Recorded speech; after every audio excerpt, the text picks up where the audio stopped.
Friends, ఇప్పుడే అందిన వార్త. ఏపీ సర్కార్కి హైకోర్టు బిగ్ షాక్. తీవ్ర టెన్షన్లో చంద్రబాబు.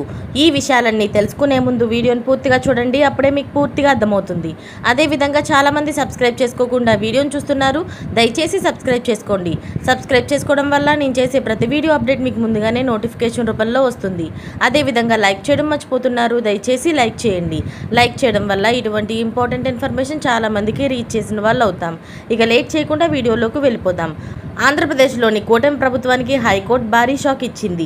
ఇటీవల ప్రభుత్వం విడుదల చేసిన ఈడబ్ల్యూఎస్ జీవోపై స్టే విధిస్తున్నట్లు ప్రకటించింది. ప్రభుత్వ జీవోలను ఛాలెంజ్ చేస్తూ విద్యార్థులు దాఖలు చేసిన పిటిషన్పై హైకోర్టు ఈ రోజున విచారణ చేపట్టింది. ఇరు వర్గాల వాదనలను విన్న అనంతరం ఈ జీవోపై స్టే విధిస్తున్నట్లు హైకోర్టు వెల్లడించింది. తదుపరి విచారణను 6 వారాలకు తర్వాత వాయిదా వేసింది. హైకోర్టు నిర్ణయంతో 2024 నుండి 2025 విద్యా సంవత్సరానికి ఈడబ్ల్యూఎస్ లేనట్లే అని నిపుణులు చెబుతున్నారు.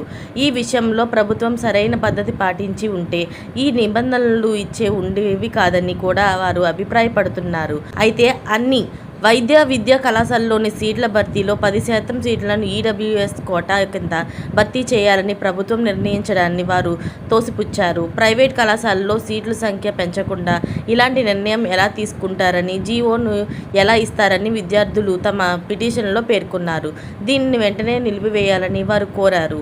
వారి పిటిషన్పై జరిగిన విచారణలో సీట్ల సంఖ్య పెంచిన తరువాతే ఈడబ్ల్యూఎస్ను అమలు చేయాలని, లేని పక్షంలో ఓపెన్ కేటగిరీ వాళ్ళు తీవ్రంగా నష్టపోతారని కోర్టు దృష్టికి తీసుకువెళ్లారు పిటిషన్ తరపు న్యాయవాది ఠాకూర్. వారి వాదనలు విన్న అనంతరం జీవోపై ఏపీ హైకోర్టు స్టే విధించింది న్యాయస్థానం. ఇలాంటి లేటెస్ట్ అప్డేట్స్ అన్నీ మీరు ముందుగా పొందాలి అనుకుంటే ఛానల్ని సబ్స్క్రైబ్ చేసుకోండి. అలాగే పక్కనే ఉన్న గంట సింబల్ని క్లిక్ చేయడం మర్చిపోకండి. Thanks for watching friends.